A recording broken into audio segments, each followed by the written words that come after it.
कसं आहे, आमच्या कामामध्ये जर आम्हाला अक्कल शिकवली ना तर असं सगळं घडतं.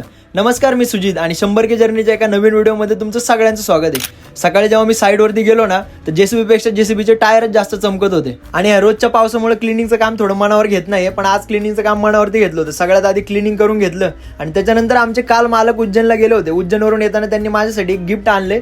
ती मूर्ती मला पुढच्या साईडला लावायची होती, पण तिथं काय ती व्यवस्थित बसणार नाही, म्हणून जिथं आपला जो मीटर बॉक्स आहे तिथं मला लावायची. सध्या तरी माझ्याकडे फ्युक्विक वगैरे काहीच नाही, म्हणून मी तशीच बॉक्समध्ये ठेवली आहे. तोपर्यंत दुसऱ्या साईडवरच्या सुपरवायझरचा कॉल आला होता. मग मला जायचं होतं त्या दुसऱ्या साईडवरती जेसीबी घेऊन. आकाश सरला राम केला आणि त्याच्यानंतर मी निघालो होतो दुसऱ्या साईडवरती. आणि ह्या साईडवरती कसला धिंगाणा चालू आहे. वरच्या टोकाला एक पोकल्यान काम करते आणि खालच्या एक टोकाला पोकल्यान काम करते. या दोघांच्या मध्ये मला काम करायचं होतं, म्हणून जास्त भीती वाटत होती.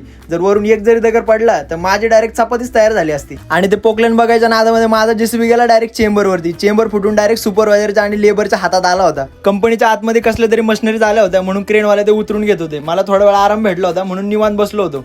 आणि त्याच्यानंतर ह्या भैया लोकांनी एवढं डोकं खाल्लं.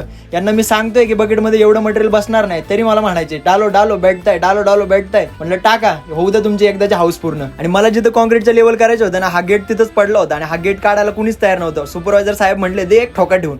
एवढा जोरात ठोका ठेवून दिला की गेट डायरेक्ट दुसऱ्या टोकाला जाऊन पडला. मला आमच्या मालकांना फक्त एवढंच सांगायचं की मला हेल्पर आणून द्या. एकतर जेसीबीला हेल्पर नसला ना, असं वाटतं मला बायको सोडून गेली काय. एवढा त्रास होतो ग्रीस मारायला. झालं, संपला दिवस. चला भेटू उद्याच्या ब्लॉग मध्ये.